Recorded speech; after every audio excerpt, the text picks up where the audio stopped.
Hey, coucou les amis, j'espère que vous allez tous et toutes bien. On se retrouve aujourd'hui pour le concours de Sandrinette couleurs et paillettes. C'est quelqu'un que je connais depuis le tout début de ma chaîne et là, elle vient d'atteindre les 3000 abonnés. Alors forcément, ça se fête et du coup, elle nous propose un petit concours. Celui-ci consiste à créer une petite ATC avec pour seule consigne réaliser 3 motifs identiques. Par exemple 3 nœuds, 3 images pareilles, 3 perles, 3 tamponnages, etc. etc. Vous avez tout plein de possibilités comme celle que je viens de vous citer. Il n'y a plus qu'à faire marcher notre imagination. On a jusqu'au 20 octobre pour faire notre petite réa. Ensuite, on prend une jolie petite photo et clic, clac, boum, on lui envoie par mail. De son côté, elle fera un montage vidéo de toutes nos créations en les numérotant et après, ce sera à nous de choisir dans les commentaires les ATC qui nous plaisent le plus et du coup ainsi, le gagnant sera élu. J'aime beaucoup l'idée de tous nous faire participer au vote. Donc moi, pour mon ATC, j'ai choisi une chute de mon papier Pantone lisse, technique, 250 grammes. Mais franchement, ce n'est pas vraiment l'idéal à utiliser avec des pastels tendres. Le papier sature assez vite et ça ne donne pas une finition extraordinaire. Si certaines savent, je veux bien des petits conseils. Peut-être que toi, Sandrine, qui est douée en dessin, tu pourrais peut-être m'orienter. Car, oui, notre petite Sandrinette nous fait des vidéos au bout des crayons magnifiques. Et elle nous a aussi dessiné un splendide manoir, je crois que c'était cet hiver dernier, où nous pouvions lui donner nos idées déco sur chaque pièce. Et elle réalisait nos fantasmes les plus fous. Si vous ne la connaissez pas encore, n'hésitez pas à aller découvrir sa chaîne. Elle fait des merveilles, elle a un talent fou. Ou alors peut-être toi, Manani, de la chaîne Couleurs et Créations, qui m'a donné envie d'acheter ces pastels, tu pourrais peut-être aussi me renseigner avec quel papier tu les utilises. Alors cette boîte est constituée de 24 pastels et je trouve que c'est suffisant puisque, comme je vais vous l'expliquer un peu plus loin dans la vidéo, nous pouvons utiliser les couleurs complémentaires pour créer d'autres couleurs. Donc, je ne trouve pas très utile d'acheter une boîte plus grande et plus chère. Ce type de pastel reste fragile car très friable. Il se présente sous la forme de bâtonnets cylindriques. Donc, il peut exister différentes dimensions, mais là, je trouve que la taille est quand même convenable pour le prix. Ils sont composés de pigments, de craie et de gomme arabique. C'est un liant qui est en faible quantité dans ces pastels. Et vous avez Claudie de la chaîne Scrap Clos Loisirs qui a fait des vidéos très intéressantes sur la gomme arabique. Donc si ça vous intéresse, n'hésitez pas à aller voir. Je vous mettrai le lien de sa chaîne en barre d'infos.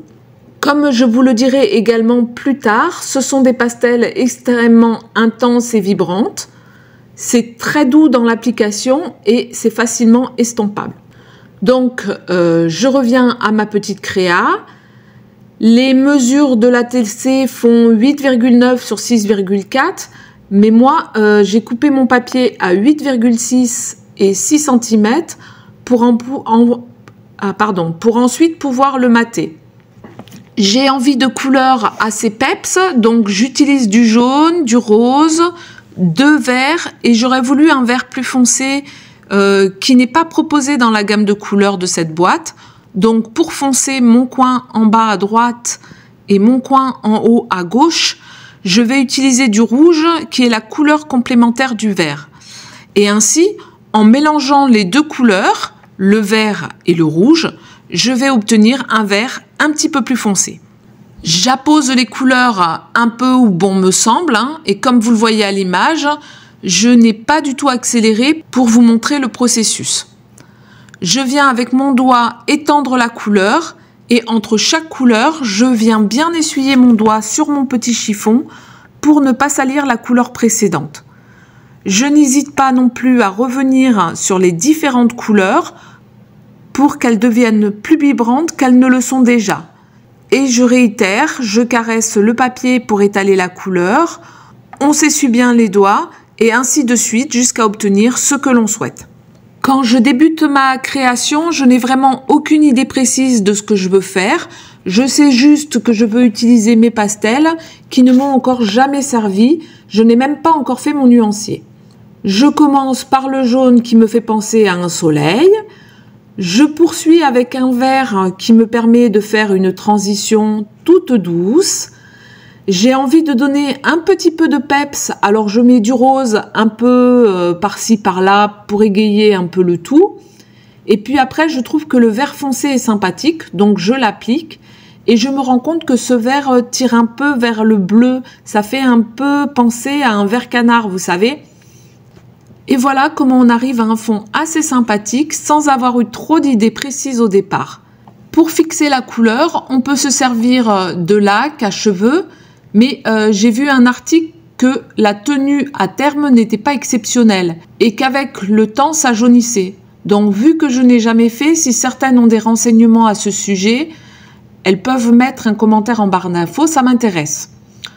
Pour mon projet, moi, je vais utiliser une petite bouteille gesso transparent Liquitex qui fait 237 ml.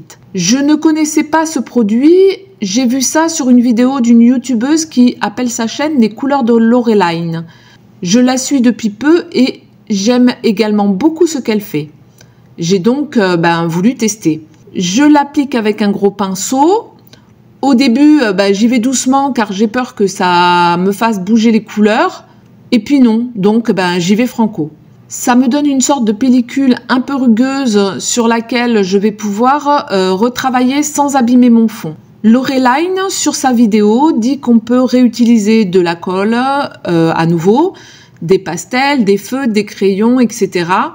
Et vous verrez sur la suite de ma vidéo qu'on peut même tamponner dessus, c'est nickel, tout fonctionne très bien. Pour celles qui font du mix média ou de l'art journal, ça reste un produit très intéressant.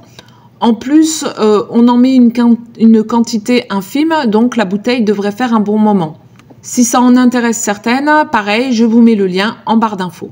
Je sèche avec mon heat gun et j'ai envie de tamponner du feuillage, mais je le veux noir. Donc j'ai la possibilité de faire avec la Versafine, mais je veux quelque chose d'encore plus intense. Du coup, je vais me diriger vers la Versamark, qui est une encre qui colle, et je vais utiliser ma poudre Waouh Primary Ebony Super Fine, que j'aime énormément. Je verse ma poudre sur l'encre collante, je retire le superflu, et je vais sécher avec mon heat gun, afin que la poudre se colle sur ma feuille. Je passe maintenant à mes 3 motifs identiques. Et là, j'ai envie de me servir de ce petit élément de texture qu'on avait eu dans la collection Soleil Levant des Sœurs Chou. Et ce coup-ci, je veux quelque chose de très blanc. Donc, je vais me servir de mon encre Lone Fawn Yeti et je vais utiliser ma presse à tampon pour être sûr que si ça ne me fait pas le blanc neige que je souhaite, je veux pouvoir réitérer mon tamponnage et obtenir ce que je veux sur ma créa. On est le samedi 28 septembre, je viens d'accompagner mon fils au badminton et j'irai le chercher dans 1h30. Mais là, à mon retour, je vous fais la voix off de cette petite vidéo que j'ai fait fin de semaine dernière. Aujourd'hui, on a un temps magnifique avec un beau soleil et une belle chaleur à la clé. Et franchement, ça fait du bien car c'est vrai que c'est pas tous les jours comme ça. Cette année, on n'aura pas l'été indien comme d'habitude, car l'automne est arrivé direct avec des pluies régulières et un temps gris comme je n'aime pas du tout les filles. Aujourd'hui, je vais prendre rendez-vous chez le docteur en espérant avoir un rendez-vous assez rapidement, parce que figurez-vous que jeudi dans l'après-midi, j'étais installée dans mon coin scrap, j'étais en train de peindre à l'aquarelle. Donc, vous voyez, rien de fifou. J'ai commencé à avoir des douleurs dans le dos. Et comme souvent, j'ai des douleurs, je ne me suis pas plus inquiétée que ça. Je pensais que ça allait passer. Et puis finalement, c'est pas le cas. Donc, il va vraiment falloir que je fasse ce qu'il faut.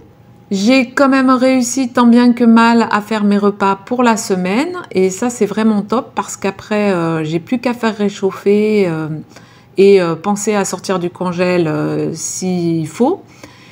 Et du coup ça me laisse un peu plus de temps dans la semaine.